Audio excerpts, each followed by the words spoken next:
Welcome to the Moulding Health Show. Our goal is to leverage the wisdom and experience of healthcare practitioners to set you on a path of self-discovery and healing. These insights, coupled with a multidisciplinary approach to each area of interest, should provide an invaluable resource to everyone looking for a better approach to health. In this episode of the show, we speak to Charles Malanga about personality disorders from a counselling psychologist perspective. Charles Malanga, welcome to the show. So we're really glad to have you on board. Thanks for doing this. Thank you very much, and it's a privilege to be on the show and to get to work with you, as part of the ISOForge component. Yeah, I mean, I've been looking forward to this for a while. I think we scheduled and we rescheduled and stuff like that. But I do want to ask. I mean, I think Shez normally does the scheduling, but how did she actually convince you to be on the show? I don't know if there was much convincing that needed to be done. She sent me a mail, said would you be interested, and she gave me a few topics that you guys are interested in, speaking about and disseminating information on. And I chose the one that is close to the work that I'm currently doing now at Evixia Psychiatric Day Hospitals. And I thought it's easier for me to speak about something that I'm actually currently sort of in the heat of, rather than to try and go and think about something that maybe I'd have briefly engaged with at an earlier time, interested or not. I think that obviously requires a bit more headspace to put in. And I thought, no, this one, personality disorders, is right up my alley at the moment. So yeah, and I think it's also, I don't think I've spoken or done many podcasts in the last year or two. I think the last one I did was in about 2020 during the pandemic, in about June. And then I think, actually I'm lying, I did do like a video thing last year, but it just felt at a very stressful period. So I thought, let me get back into the groove of doing speaking and that kind of thing. And yeah, I think I'm in that phase, because I've got one or two other podcasts or just speaking spaces that I've been invited to as well in the next coming month or two. So yeah, that's amazing. Yeah. I love the work that you guys do, and when I say that, I mean the more the Evixia day clinic work. I love the space that you're in. We obviously know each other for a few years now, so so I'm very glad that we're talking about it. And this topic, I mean, you already said it, but I was supposed to have said it a bit earlier, but personality disorders. And so, I mean, just to kick it off, I mean, everyone has a personality, but at some point it becomes a disorder. Can you take us through that? Yeah, happily so. I think that's my purpose. But there's obviously the diagnostic statistical manual definition of that, which I can happily make reference to. But I think, just as a brief and as a short, I just understand it as a condition that affects how you're thinking, how you're feeling, and how you're behaving and relating to other people. That's how I understand personality disorders per se. I think if you were to look at a more textbook definition from the DSM-5, it's a personality disorder that is an enduring pattern of inner experience and behavior that deviates markedly from the expectations of individuals' cultures, and is pervasive and inflexible, and has an onset in early adolescence or in early adulthood, and is stable over time and leads to distress or impairment. So, quite a mouthful to just basically say what I said before. So I will definitely try and keep it very much to just the layman's, because I think that's more relevant and more relatable and understandable for most people, myself included, and probably most healthcare workers. We tend to go towards the jargon when sometimes it's not actually necessary. I like that. I like how you frame that as well. And it might just be me, growing up. But you always had people that were weird, like, we didn't, and it's this typical case where, like, when you know more, you actually get more scared, because, like, now we know, actually, when I look back, some of those people were like, maybe they did have a disorder or something, But now when you think about it, obviously that's the case. But I love the space that we're in right now, where, people know more, they have access to a lot more information. And I think that's one of the reasons for doing something like this as well. Our favorite saying when the show is like, Google is not your friend, because you don't know what you're looking for. Like, unless someone points you in the right direction, how do you know that your loved one has a personality disorder? Unless you know a psychologist like yourself, like how does that happen? And that's kind of what we want to peel back and say, actually, if these things ring a bell and you listen to this from Charles, like maybe seek some help or maybe get some guidance. So does it evolve over time? And maybe talk about, firstly, maybe what are the types of personality disorders, because that should start ringing some bells maybe.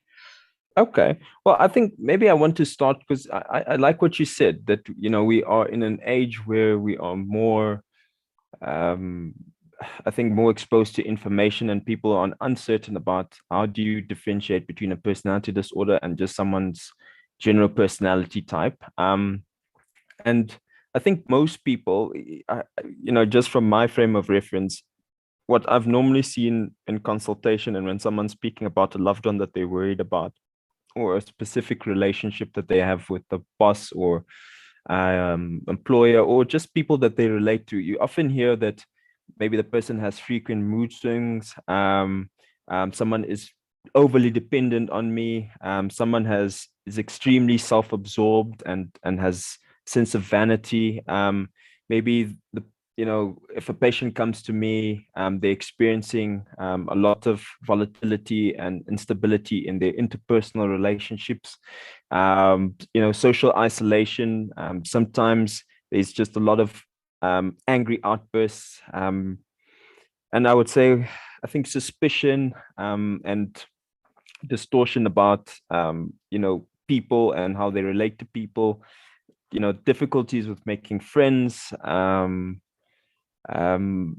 need for instant gratification, poor impulse control, and just actually lots of stuff related to substance and alcohol abuse. So those are sort of the common features that I, coming into this, just jotted down as from what I've heard from different patients, either ones that present with personality disorder or feel that a loved one presents with a personality disorder. That's sort of the kind of stuff that they mention, when they come in. So that sort of gives you an idea of how we sort of identify them within the normalcy of our day to day. Yeah, and again, even when you put all of that down, I'm still like, in my mind, I'm like, yeah, sure. I can still remember people like, like especially teenagers, like high school was, and I grew up at the time where, like what we knew was introvert, extrovert. Like, you either were an introvert, extrovert, and, if you were an introvert, you're already weird because, you don't want to dance at the party, you don't want to do all of those, and everyone aspires to be the extrovert. And then you realize actually being an introvert is actually okay, that's normal. So yeah, it's like so much of that part. And I think one of the other therapists said it, and I think she said, when it becomes abnormal, like when it seems like it's over, like the person can't deal with life as an example, they can't get up and they can't go to work, and I think it was around the topic of depression maybe.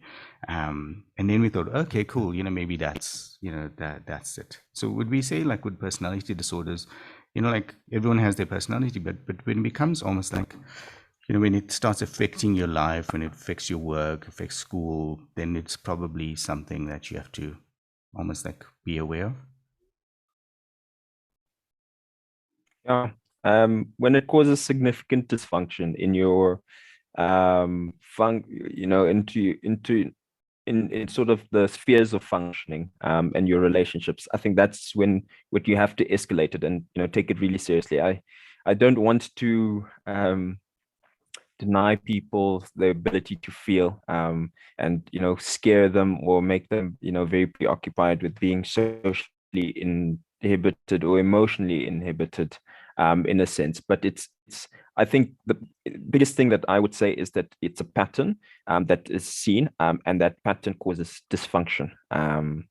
I think that's important to note in that. But I think everybody is allowed to be really angry if someone, cuts them off in traffic in a way that's actually quite dangerous, or they spilled their milk and they were really disappointed, or looking forward to something, that kind of thing. I don't think we must deny the human experience. I love how you Yeah. said that. I love how you said that because, we've got two kids, and especially in a schooling environment, like I mean, obviously ADHD and anxiety is like a big thing at the moment. But again, I relate that back to like when I was in school, and there were certain kids that just struggled, like they were just, and maybe they needed more help at that time. And that's, what I was saying now, there's much more information. But sometimes we almost like get into this mindset, and I don't know if it's just me, where people just have to be like this. And I think I used the example in Mm. another episode where I said, in corporate, it surprises me that for such a long time, I just kind of assumed that the team was just going to function at a certain level. But we're all human Mm. beings, and we all have our ups and downs. And, irrespective of when the deadline is or what's expected, you when I think of it in retrospect, I always think, how did we even do that? Because it Yeah. was almost impossible, based on what I know now about having children and just doing life. Mm. Yeah, but I like how you said that, because that is, Mm. people shouldn't forget that. And I think the DSM-5 has, probably what I find quite interesting about it, they normally tell you like sometimes the time period. If this Yeah. is happening for a certain time, if it's more than a month, then maybe you need Mm. to look for help. So if maybe Mm. they're dysfunctional for a prolonged time, but if they're Mm. just having a bad day, maybe, don't call Charles. Yeah. Or you can call Charles, but Cool. Agreed. On that point, we'll definitely have your. If anyone has any doubts about it, we'll have your details in the show notes. So if they did want to, reach out to you, they can.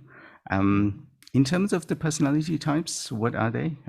So I know one is bipolar. I mean, I know there's like stuff around anxiety, but yeah. can you take us through that? I mean, is there a definitive list, or is it? Yeah, well, there is a definitive list. And bipolar actually falls under a mood disorder. Uh, But often and I'm seeing it more and more, people are confusing the symptoms that you would find in bipolar as a personality disorder, and it's actually more indicative of borderline personality disorder. But I think I'll take you through my understanding of the personality disorders. There is 10 fixed personality disorders, and that is paranoid, schizotypal, schizoid, borderline, histrionic, narcissistic, social, dependent, avoidant, and obsessive compulsive. And how I sort of remember them and how we remember them is to cluster them. So the first three I mentioned, paranoid, schizotypal, and schizoid, are just of a eccentric nature, and where people are socially or emotionally inhibited in how they relate, whereas you get cluster B type, which is indicative of sort of emotional instability, sort of dramatic flair, erratic flair as well, and that's the borderline, histrionic, narcissistic, and antisocial personality disorders. And then you get dependent, obsessive compulsive, and avoidant personality disorders that are more, I think, fearful and anxious based type of personality. So that's how I classify them. And it's a 3-4-3 sort of structure between the different clusters of personalities. Um, yeah, I think that sort of gives it to you in a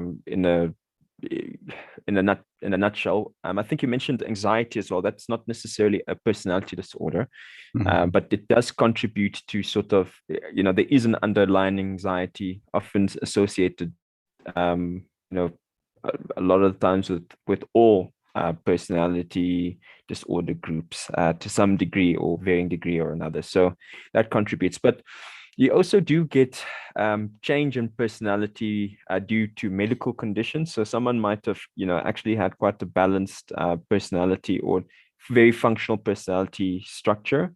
And then due to, some traumatic brain injury or significant physical or medical impairment of some sort, their personality structures then change. Yeah, so, that's sort of the stuff that you'll get. And then sometimes you might get people that, meet a lot of the traits or criteria, according to the DSM-5, at least for a personality disorder, but they don't meet the full criteria. And, that is still a person that you would consider as, functioning with significant personality disturbance, but you obviously can't pinpoint a specific personality disorder per se.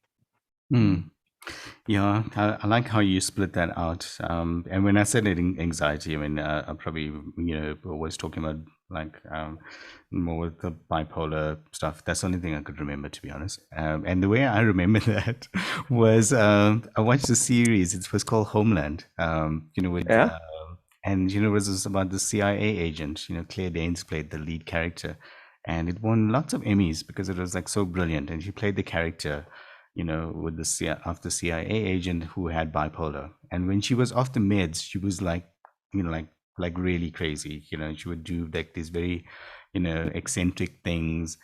But what it helped her to do was think through problems so much more better. And I think we had someone on, we were talking about bipolar, and she said, that's a side effect of, having bipolar, was like they could think laterally and stuff like that. And she intentionally like put herself, took herself off I think it was lithium, just so that she could think in that way. And I thought that was interesting. But, it's such a complicated topic that I think, for anyone experiencing it, this must be very difficult. I think for anyone around, people like that, it must be really difficult. And for me, again, I always go back to my own experience, but I worked with quite a few colleagues, and only later on did they say that bipolar. While we worked, because we worked in software development as well, most people are kind of weird sometimes, and you always think, okay, they were just weird, even in a social setting. Well, especially in a social setting. But but yeah, later on, a few of them came back and said, I've been diagnosed with bipolar, and I thought, okay, that was interesting. Like it's interesting that they actually realized that, even if it was many, many years later, and they found the right help. Yeah. Do you find people are a lot more perceptive of their own condition? Like, when they come to see you, do they actually know that there's something not quite right? I think the moment you are coming to seek help, it's because I've identified that something's not right and something needs to change, and you're not enjoying the way that you're functioning. So, like I said, I think at the point where you are coming to get help, you are aware that there's something. Whether you are receptive of integrating, the full scope of what is wrong, or what your source of dysfunction is another question altogether. But I also think, there are some people that are just maybe living in denial that they need a bit more help, than they need, and they are, able to still meet deadlines, still sort of, get away with, certain things in their interpersonal relationships that allow them to continue navigating through life without seeking the appropriate help. So it's sort of a mixed bag. You can want help, but not be willing to do what's necessary to receive the help. You can be in denial that you need help. And it just, it all varies, and how willing and receptive you are to changing. I think that's the biggest part, changing what needs to be changed for you to live a better and more healthy life. Mm. On the brief, we also had, is it possible for someone to have more than one personality type? Yeah, Okay. yeah, it's actually very common. But I, you know, I, I think the moment you have a personality structure that is, somewhat disturbed from, early childhood or in the adolescence, there's often, I almost want to say is that you've got a stable, sense of self, and the moment you move something one way, then it also compensates by moving something the other way. And so there's sort of I almost want to say a multiverse that happens. You can't move one thing without moving a few other things out of place, because that's how you maintain the balance, or how you maintain the personality structure and some kind of functioning. So often, more often than not, that there is cases where there is more than one personality, but I often find then maybe that there is rather one personality component that is the strongest amongst that, and that is sort of maybe the focus of the treatment. But sort of how I work, and how we also work within the hospital that I'm involved with at Vixia. We work with the self and understanding the self, because if you can understand the self, then you can consolidate all the disturbances and dysfunction into what that person wants, needs, and what they are experiencing or what they are feeling. And I think that is probably the best practice, rather than to focus on just fixing one personality, and then actually might be causing dysfunction in other ways. So the focus is very much on the self per se. I like that. Yeah. I mean, I've always said, I mean, I think the world definitely needs more psychologists and counselors, to help us. I mean, because I mean, it's stressful at the moment, and I think we've had topics around depression and suicide, and it's amazing how people, I mean, like, they don't really know that they're struggling, and I think once what you just said now, when you get this sense of like self, and what's not right and what is right, and how you're feeling. I think it's such it's such an easy thing to say, but like, how are you feeling about this, how are you feeling about that? I think definitely, I think people would become better, and especially if they know where to go for help. I think that's the thing that also people struggle with, if we take the economic factors out, obviously, as well, because I think it's still quite expensive, to find the right care, and to meet up with the right professionals to be able to help you. But we also, I mean, coming back to being parents, we're actually so mindful of, like, sometimes, like, we're doing the right things for our kids, to make sure that they don't actually end up with a disorder or something. And so my question around this is that, is it environment related? Is it genetic related? I mean, again, there's no research to conclusively say this, but is there anything that, I suppose, reframing it, is there anything that we could do to almost help us not to get a personality disorder? It's a good question. I think the first thing that sort of stands out for me in what you ask is, is it nature or is it nurture? And I understand it a bit of, both. So the nature makes you sort of predisposed to having a certain personality disorder, or mental health difficulty or condition, and that's unavoidable. If that makes sense, you can't sort of control that, and I don't think one should try and control that. And so I think by the time you are born and you are needing help, or you're seeking treatment, then it becomes a question of how can we nurture the individual in a way that one protects them.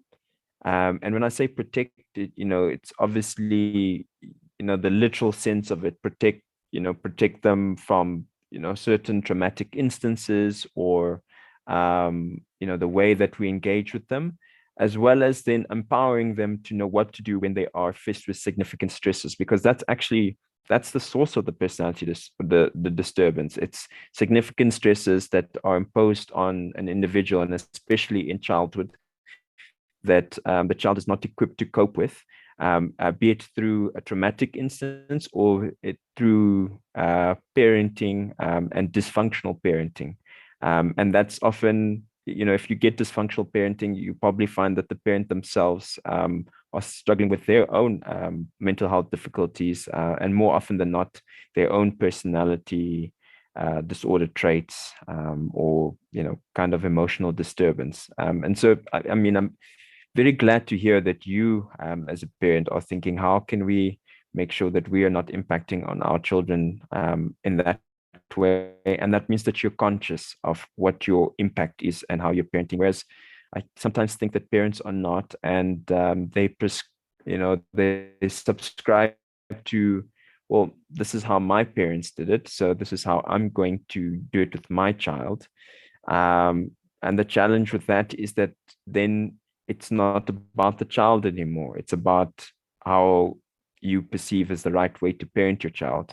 And so then you lose the needs of the child, you lose sight of the child, you lose your ability to hear the child's needs. So I think that's sort of what I would say around the environmental conditions, or nurture conditions, towards preventing and also just navigating personality disorders, or any mental health difficulties and challenges. Okay, so definitely some component of genetic, but definitely environment. There could be a traumatic experience or something that kind of caused that. Going back to the parenting thing, we try, hey, but I think it's difficult sometimes, to keep that stability all the time. And I think, it's always a challenge, I think. But and also, we tell our kids, because when we grew up, it was always from a poor background, and you always knew that when you started working, you had to obviously take care of the family and extended family sometimes. But with our kids, we say, we just want you to be the best version of yourself. You don't really have to, worry about us. And I think if you can get to that level where it is about them, to a large extent, I think that's pretty cool. We do try, but like I said, sometimes it is difficult. I'm like not a morning person, as an example. I mean, someone told me before we had children, actually, you give up this morning thing forever. I mean, like, oh yeah, really? There would be some intentionality around that stuff. But so I think, that stuff is difficult on my side on a personal level. But I think I learned to deal with it. I can now remember on my one hand how many times I've woken up past 8 o'clock. Or 7 o'clock, because my boy is normally up at like 6:30. If he's up like past 6:30, it's a problem. This morning he was up at 5, and it's a Saturday. It's like crazy. At the best of times. Are you a morning person? Afternoon? Well, I think it's been life stages and transitions have demanded different things of me. So I'd have probably said that I was a day/night person in my teen and early adult life. And then slowly, as I've gone on, I've sort of the demands of my life have meant that I have shifted more towards being a morning person. So get up with enough time to get a good exercise or run in, make yourself a good breakfast, and then get going to work. So I also don't like traffic, so I think that's also contributed to being a morning person. So that kind of thing, I've had to change. My personality structure has had to adapt as well, so that I was not dysfunctional when I got to work, or just frustrated the whole time because of all these stresses that I was not managing. So I've changed it. And so now I'm one of those people that, like, when I see 8 o'clock, I just think, okay, that's my time now. I'm ready to go to bed and have a good sleep. But I think there's advantages to all. I read somewhere a while ago, actually, that we shouldn't be too preoccupied with, are you an early bird or a night owl, because the night owls actually keep watch over the early birds. So there's advantages to all of it, actually. Okay. Yeah, I'm glad. It sounds like it's off topic, but it's actually such a interesting, because you mentioned coping skills, which I'm going to come back to now. But this is a coping skill as well. I mean, I remember I was in the US for about 2 years, and when I got back, we worked in Rivonia, Yeah. And I was like, there's no way, I'm going to sit an hour in traffic. I mean, Yeah. and so I got a place just up the road in Morningside. And, so it was, even if I woke up at 8:30, which is what I would do, and I would still be in the office by 9:30. And because it was a development team, everyone is getting in after 10. I would still be one of the earliest. And that was my strategy. It was a coping skill. I didn't realize it Yeah. at that stage, but there was no way, and I Yeah. find, when people say, I actually took my client for a service, and I'm speaking to the service advisor, and she says, which is in Santon, and Yeah. she said, no, she stays in Springs, which is about 70 Ks, and in the morning and in the afternoon, I don't know how you would do that. I mean, it's just, and so I think, my point around this is sometimes you have to almost change your environment or change how you want to work in order to give yourself a better chance of just keeping Exactly. some sanity. Do you agree with Yeah. that? Exactly. I actually think your example about it's a perfect indication of how um I think personality structure forms. It's based on the situation that you are in, and then how you choose to manage it and how you cope. And so you decided, I'm going to live closer to work so that I feel highly functional.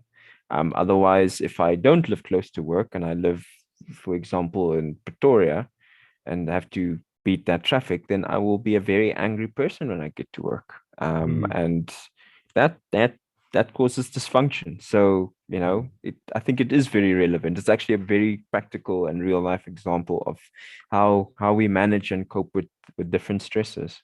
mm. I'm glad you said that, because when we talk to, again, sounds really weird, but I didn't know that adults have ADHD until a few months ago. I mean, it like never crossed my mind, to be honest, and it's kind of embarrassing. But like then we had a educational psychologist on, and he was talking about adults and ADHD, and again the same with bipolar and anxiety and depression. When I think back, I think, okay, cool. There were certain people that I thought, okay, maybe that actually they fitted them pretty well, hey, that they just never got the diagnosis.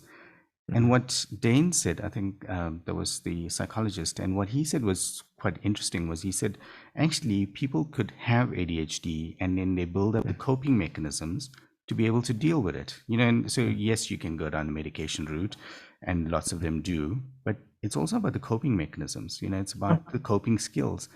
And I like what you said, about Avexia and how it's about understanding the self.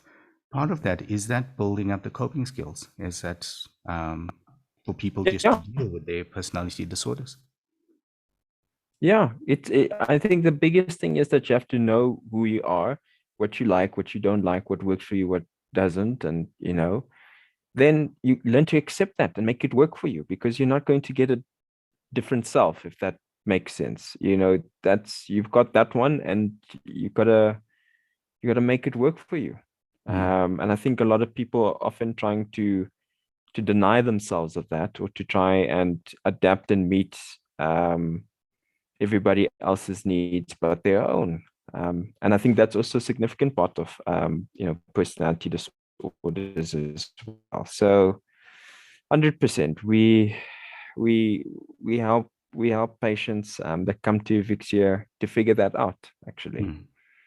I love that. I mean, I love that work. I mean, and in the Molding Private Practice show, we'll talk about how you became a psychologist and stuff like that. And people put so much of emphasis on what you do rather than who you are. It seems, Yeah. because as a child, Yeah. like, do they really tell actually, I think you do.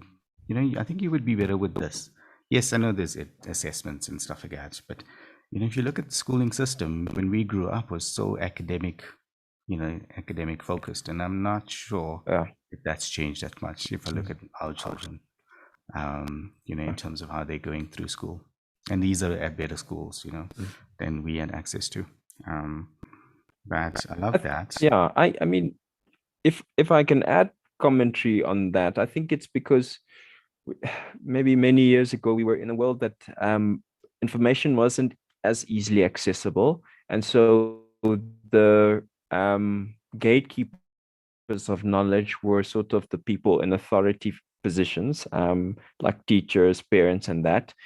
and it was a didactic sort of system. So it was, you pass on the information, and that is the law. And the child believes that because they have no other frame of reference. And now you have uncle and auntie Google, and so many other ways that people can access information. So people are going to question information, and so maybe education and how we interact with people needs to move away from a didactic approach and more experiential or interactive way of understanding the world and understanding how things work, and educating people, because there's more latitude in the learning these days than they maybe was 20 years ago or so. Yeah, but that was just something I was thinking while you were talking about education. I thought I don't want to miss the opportunity to add my comment on that.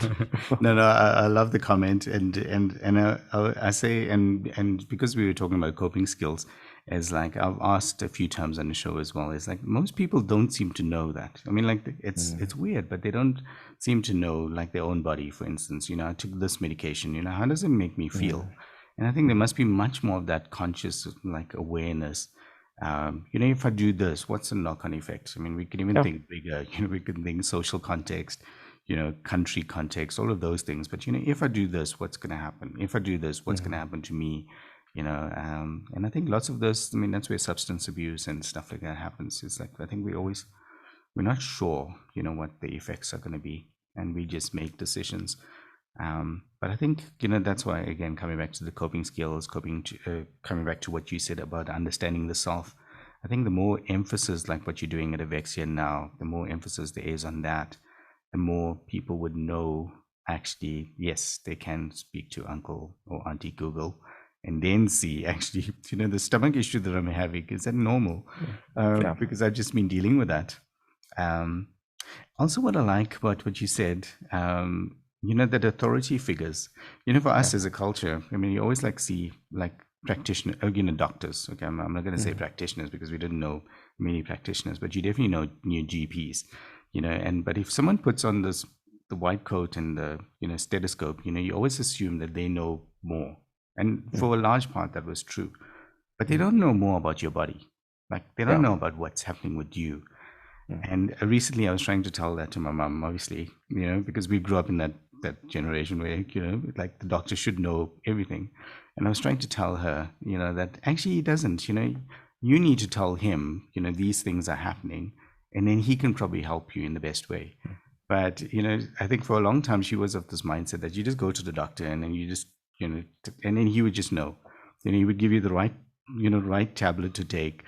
And I was like, I don't think it works like that. You need to go to him, and so coming back to that is like, I think if you have that sense of awareness, then you can know, actually, I do need to go to Avexia, or I do need to speak to Charles, and I think this might be it.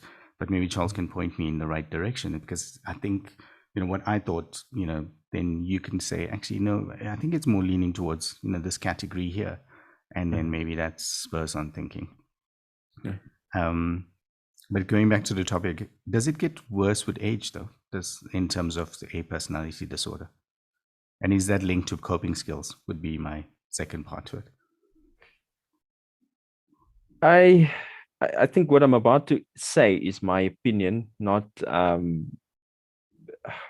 like tangible knowledge or some way that you can get it from research. But what I've seen is that if you understand the psychological development, or the structure, and how we age and how we develop, when you are in your adolescence, you are in a stage where you are experimenting and you're trying to consolidate, or just explore different parts of yourself and your identity.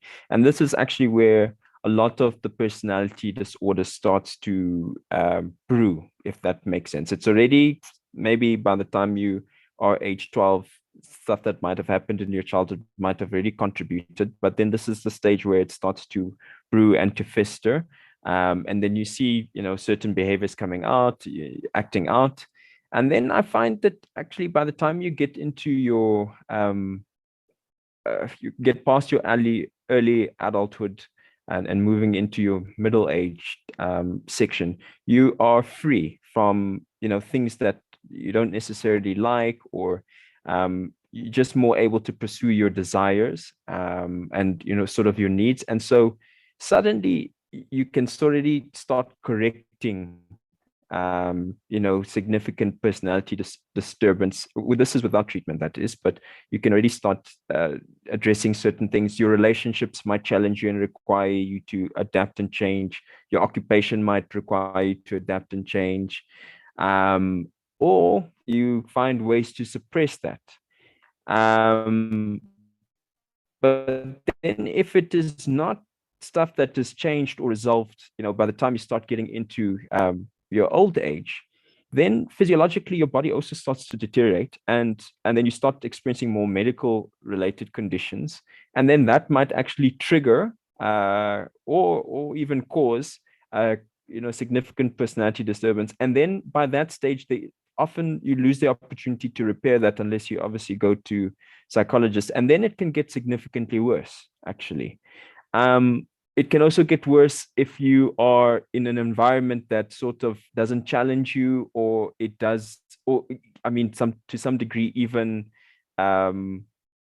supports your dysfunction. So if left unattended to, it can just fester and become an even more diabolical or worse situation. So I want to agree that it gets worse with age, but at the same time, I think that in some ways, if your environment fosters it, you can actually reduce. I'm not saying completely be cured or anything like that, but you can reduce some of the dysfunctional ways that you are engaging. And this is all, without therapy. Obviously, if you're within therapy, with the right kind of therapist that can help you grow and figure, your stuff out, then it can listen. And then, suddenly within your old age, you're not operating in dysfunctional ways. So in a long-winded way, yes and no. I love that answer. Covering both the bases. But I agree with you. I mean, obviously depending on each person, and I mean, there's no clinical findings around it. But I just had the thought that, if you didn't get the right intervention, which you said, I think a few times, if you didn't have therapy, or you didn't find someone to help you through that, I can imagine that does get difficult. And I just, I mentioned colleagues before, but yeah, there were certain things where, you put that in a stressful environment and stressful clients, and it was like a mix. It was just explosive most of the time. And I think, that's the stuff that happens. And especially in a corporate environment, and I'm sure anyone listening to this, and if you're in a work environment where you don't have full control over the environment, which most of us don't, you can't control that. So it's like, how best you suppress it. And if there's no outlet there, I mean, the outlet is coming somewhere else. I mean, it's either at home or, and I think, you can talk a lot more in terms of how that, presents maybe in a home scenario and stuff like that. But that seems to be how it works. I did want to ask, when you say early adulthood, what age are we talking about? Well, I think that's probably between the ages of just after you turn 18. So 18 till, 25 or so, because you sort of are still in a phase where there is some kind of formal schooling in education, but you also have a lot more liberty than you would have previously experienced in your adolescent years. But because you're in sort of an environment where there is still development that is happening in terms of understanding yourself, understanding your ideas and beliefs, and also you are formalizing your education and working towards that being an occupation.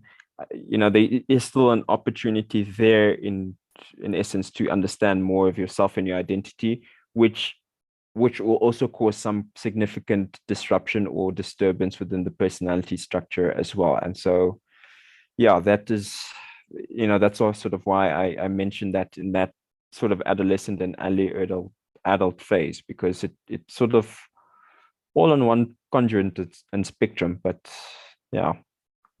I like that actually, and I'm glad I asked that because I could definitely with me I found, because that was the varsity time, it was your first job and you're trying to impress, but you don't really know what you're doing, to be honest. And you don't realize how important relationships are, and also understanding companies, understanding how cultures work, how things get done, and things like that. And then it was only like late 20s and 30s, you start figuring out actually yourself and your value, and how you kind of can fit in the world.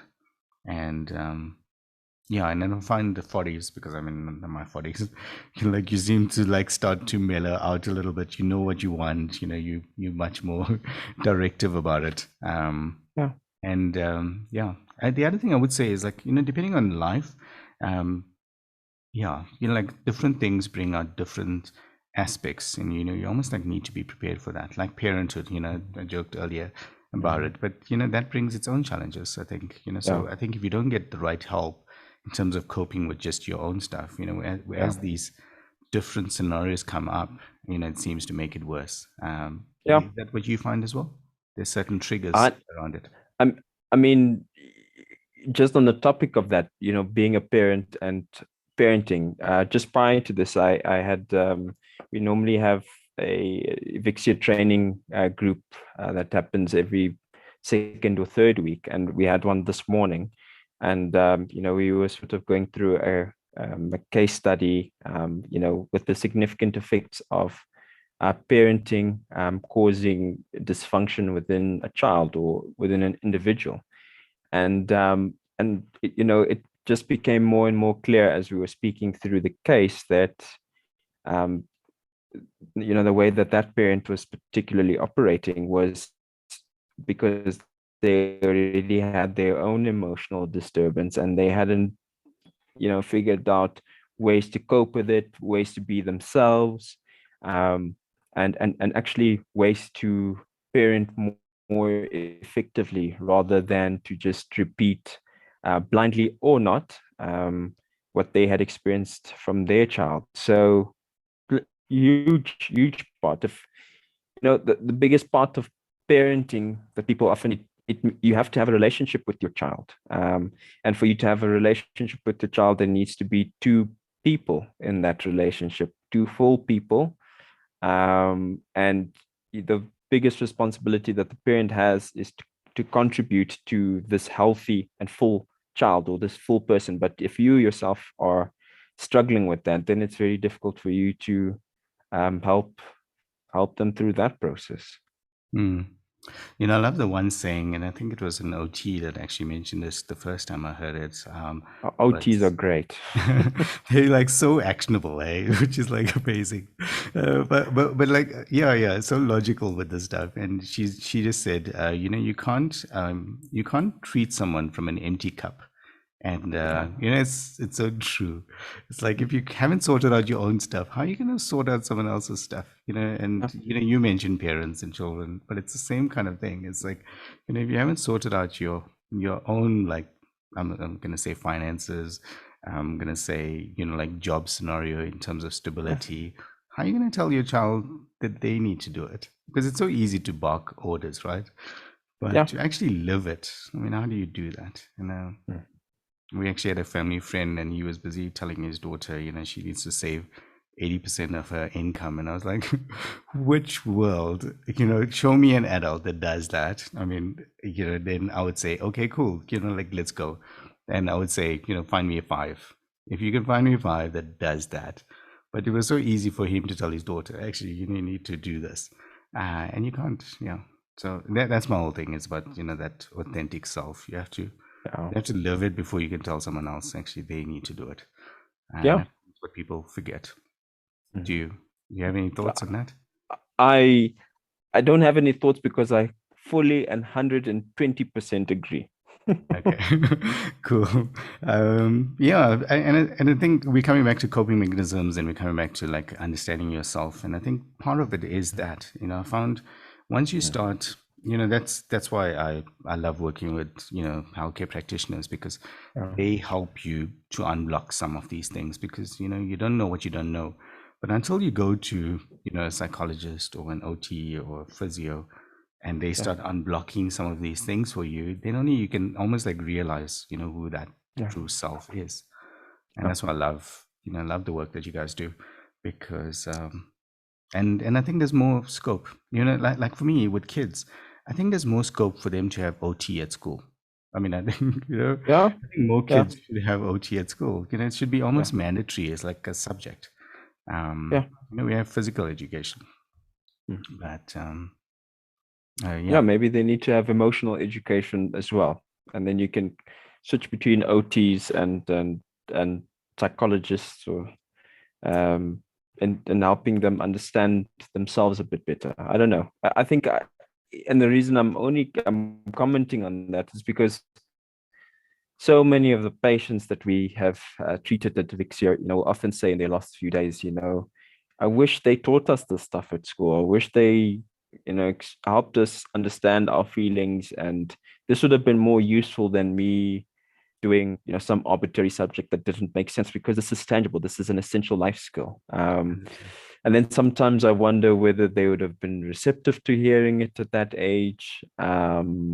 Or they would have just thought, "Ah, I already know this." So it's all of that. But I guess you won't know unless you try and do it. So Mm. yeah, And but yeah, maybe they do that in life orientation to some degree now. I don't know what the curriculum is like. yeah, I think the school that our daughter goes to, the high school, is actually an educational psychologist that's in charge of that. And I thought that's actually really Yeah. amazing. That because I was going to say, the people that are actually doing life skills and stuff like that, hopefully they trained enough about it, that you could say, actually, this person should be doing that. Because I know, looking again in our schooling career, I think there's some people that probably weren't fit, to do certain subjects, but I think that's what they got, and that's what they did.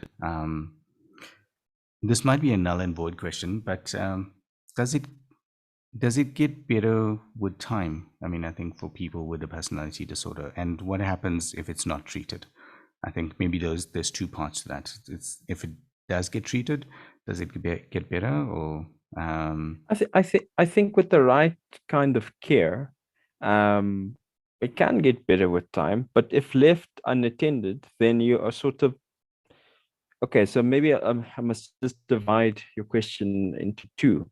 So if it left unattended, you're sort of hoping that life, through experience, through intrinsic motivation or will or ability to, self-reflect, that they can, change something, and that their relationships or their occupations um, foster an environment in which they can grow and develop, and that things don't get perpetuated. But if left unattended and nothing significant helps them figure out how to change, um, then it can cause a bit of dysfunction, I would say, at a later stage, because as you age, then some of your relationships start to fall away. Some of the things that you occupy your time with start to fall away, and then you have problems at the later stage.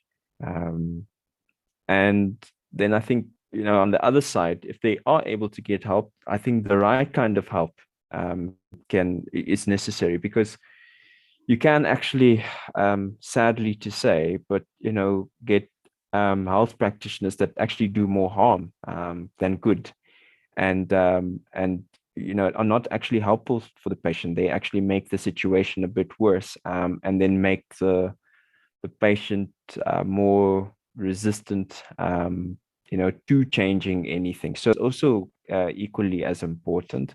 But maybe speaking from an idealistic point of view, in terms of what I do in my private practice and what I am very passionate about doing at Devixia, and that is that, and it can get better, and people can be helped to work through their stuff if they are willing and they are able. I think that is, those are probably the two most important parts that the person needs to have. If they're willing and they're able, obviously, willing and able will include a lot of different things. But yeah, if they are willing and able to do what is necessary, then it can happen. It can change, and they can get better. Mm. I like that. And I think going back to what we said earlier, you need to know yourself, and you need to know if this therapist is actually working for you. And also on the therapist side, they need to know when they have to refer out. I mean, I think that goes without saying. But I think if we take a patient-centric view on it, they need to know, actually, this doesn't seem right. This does seem right. And I think that will help. And if I ask, so let's assume someone listening to this, I mean, they actually know, actually, this seems like I do have a personality disorder. And then they actually reach out to a psychologist. How does therapy normally work? And, you can relate it to your own practice, if, obviously, because that makes the most amount of sense. But how would you normally help a patient with a personality disorder? Okay.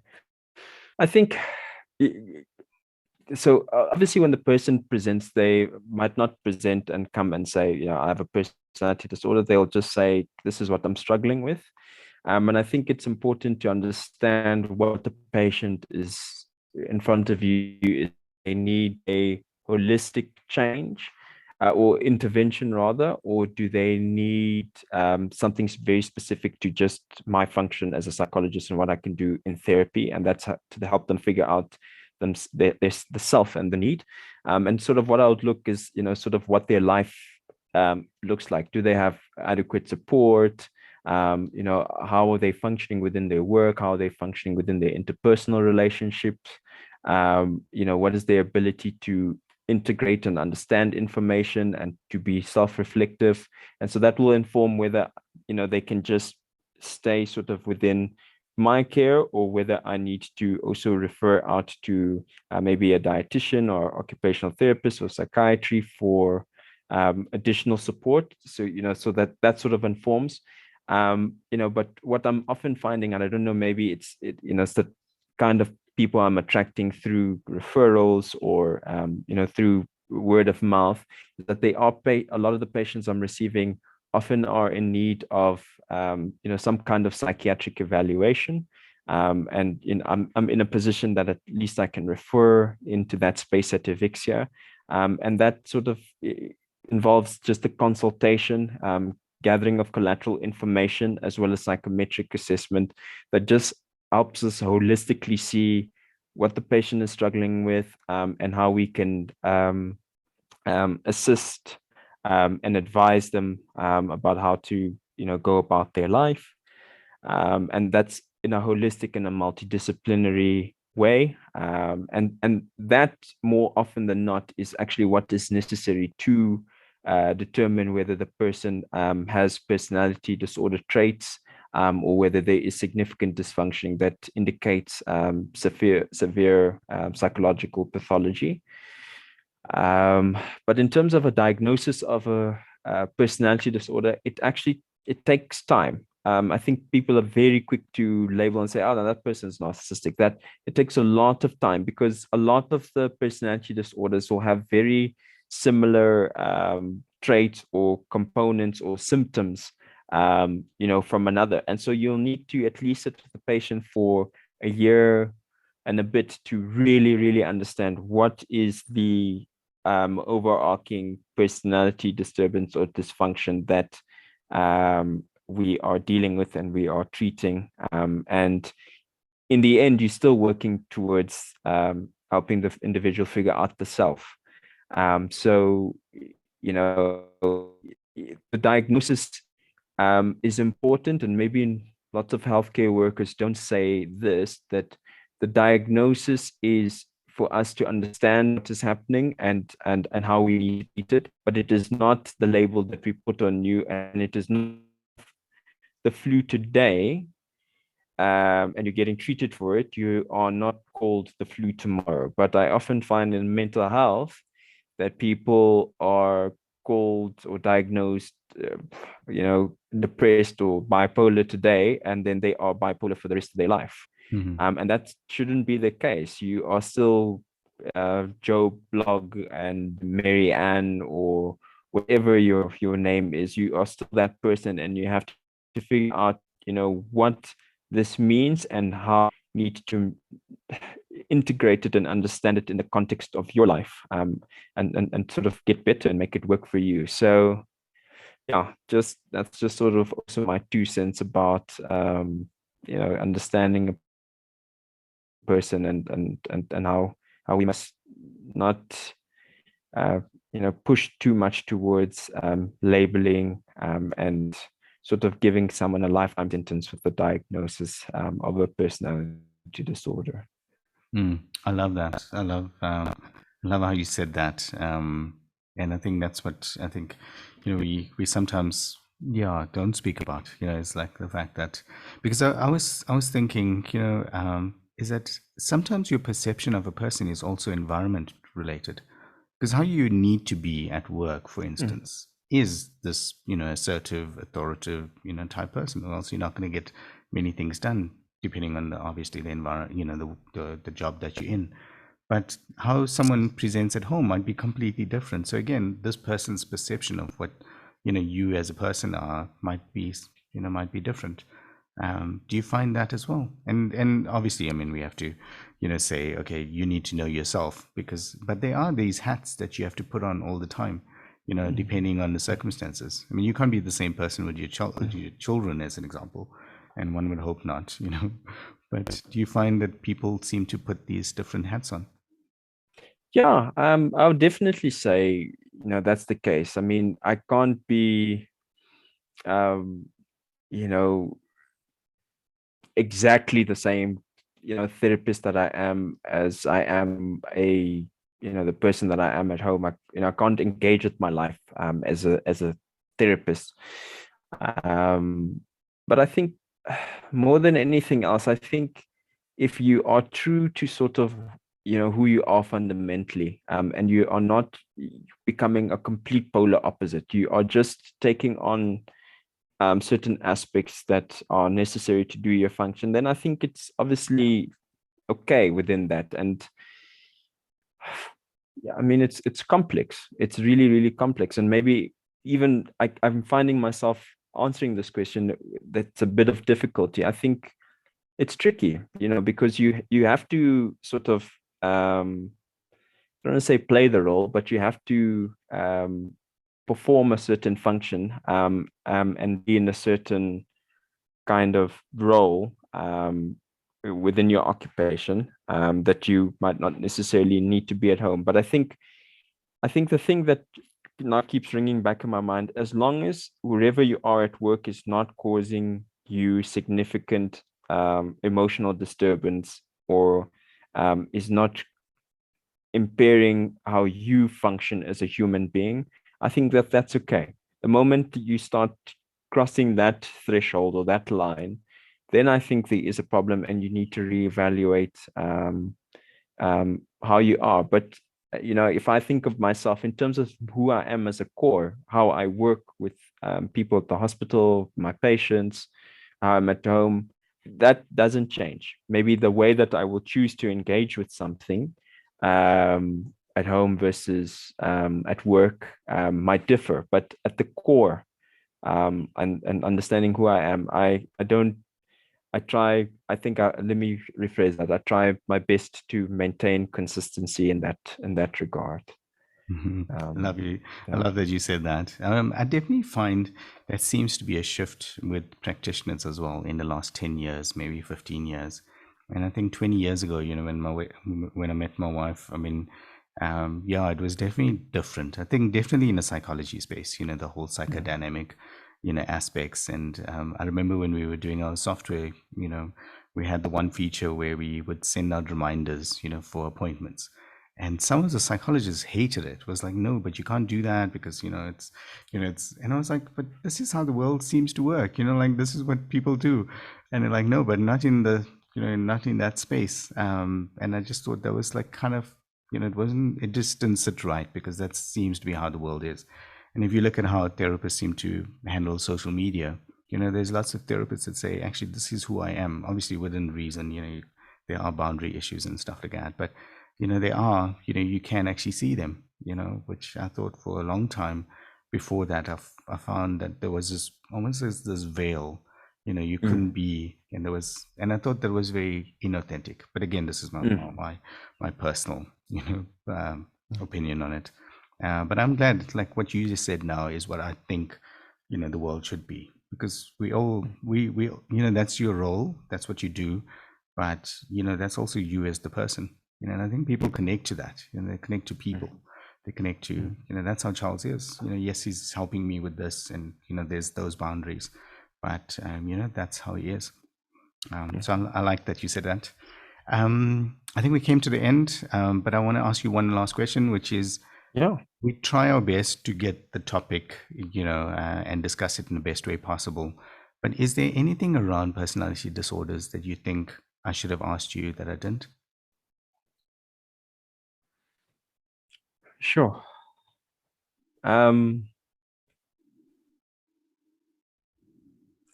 think you asked it, fairly comprehensive. And if I think about the conversation, we touched on different things and came back and that. I think maybe the only other question, and this is purely out of a selfish interest, is maybe you would have asked me, how do we treat personality disorders? And then I would have said, well, everyone should just come to Vixia if they are worried about personality disorders or want to know more or want to find out. So yeah, that's the only thing that I would add or comment about personality disorders. But I think, yeah, for the most part, that we really in our own way covered it as best as we could. I think I'm not too sure of many other things that I would have wanted you to ask me or that I thought of. I think it all came up and we sort of organically said it as it came. So yeah, nothing that I would add. Example, maybe I think the other thing that, if I think off the top of my head, maybe some people would have wanted to know more about the specific different, but which I'm actually happy to talk a bit about, just to add some information. But I don't know if I can cover it as comprehensively as one would need, because my fear about saying something is it's based on what my memory and how I associate it with, and someone picks up a word that I say and then they say, okay, Charles said that, so that means that you have a bit of this. So if I'm going to go through some of the personality disorders, then I'm going to say that before you can call anybody or assume that this is something that somebody has or is dealing with, consult a health professional, or do your research extensively before you assume that is the case. I like that. Yeah, but I think right at the start, right at the start, you asked me about the different personality disorders, and I'm happy to go through them to the best of my abilities. But I started off with the cluster A, which is paranoid, schizotypal, and schizoid. And paranoid is just, I find that kind of patient presents as someone that is very distrusting and suspicious of others, or of spaces that they find themselves in. You get schizotypal rather, and they are quite uncomfortable in terms of how they engage with other people. There is a bit of distortion and then sort of eccentric manner in which they are engage in understanding people, and also how they are relating with people. And then you get schizoid, which is they're very detached in how they relate and very emotionally restricted in how they are choosing to engage in interpersonal relationships. Then you get the cluster Bs, which I think I mentioned. It's that hyper emotionality, that erratic, dramatic flair, and then I think the first one would be borderline personality, which we actually see quite often in our work at Vixia, and I think it is probably very underdiagnosed and sort of misdiagnosed as bipolar per se, but that is, the disorder itself is distinctive in the sense that there is an um, emotional instability and volatility around how they are engaging in their relationships. You have the histrionic personality disorder, and that is often excessive, I find, emotionality. It's sort of out there, overt, attention seeking. You get the narcissistic personality, where there's a grandiosity, which essentially just, presenting with the facade or a mask of someone that we are not. And that's often to engender or entice some kind of admiration. And often this personality type can be quite cold and distant, and sort of lack empathy. And then you get an antisocial personality disorder, which is often people that just have disregard for others and their boundaries, and often just inconsiderate people. And sometimes people sort of, assume that that is indicative of narcissism, but it's actually, there is a clear divide in that. And so people that you might think are narcissistic might actually have more and leaning or tendencies towards antisocial behavior. And then you get the cluster C, which is, people that are fearful, anxious, and you get dependent personality disorder, which is people that are quite submissive in their interpersonal relationships or their occupations, quite clingy. You get avoidant personality disorders, which is sort of people that are fearful and inhibited in how they engage, in their occupational spheres of functioning or relationships. And then you get obsessive-compulsive personality disorder. And I'm sure you probably heard many people, if you've heard bipolar and anxiety and depression, you've probably heard, oh, I'm very OCD. And, that's sort of a preoccupation with control, very rigid sort of way of engaging with things, perfection and orderliness, kind of a thing. And these are sort of they are the 10, different personality types. And a lot of the times, we have a bit of a mixture of all of them. And then they interplay with one another. Thank you for covering that in so much of detail. I think coming back to how you work and more from from looking at the personality disorders, I think we're definitely going to include all of your show notes, your details in the show notes, and normally end by saying, if this ever resonated with anyone, and they came across this and say, okay, I remember Charles mentioned OCD. I wonder if that's something I need to speak more about. Hopefully then they reach out and they say and they speak to you and they say, I do want to make an appointment, or do want to get your feelings on this. I think in terms of how you work from the Evexia Day Clinic perspective, I think you have quite an interesting and definitely unique model. And I think anyone looking at that, is should definitely look at that. But we'll include those details as well in the show notes. So if anyone's looking for that type of detail, would be amazing. But yeah, let's leave it there. Thanks very much for doing this. I think it was quite a interesting but complex topic, and just by speaking about it and even how you closed, I think we could go, as you were saying that, and I didn't want to open up another rabbit hole, but we can go down to autism, ASD, all of that, because lots of those things could be diagnosed as personality disorder, but that's part of the neurodiverse aspects of how people work or are. But thanks again. I really, really appreciate your time. Welcome. Thank you. It's been a very big privilege and honor to be a part of the show. Hey everyone, thanks for listening. As always, stay tuned and we'll speak to you in the next episode.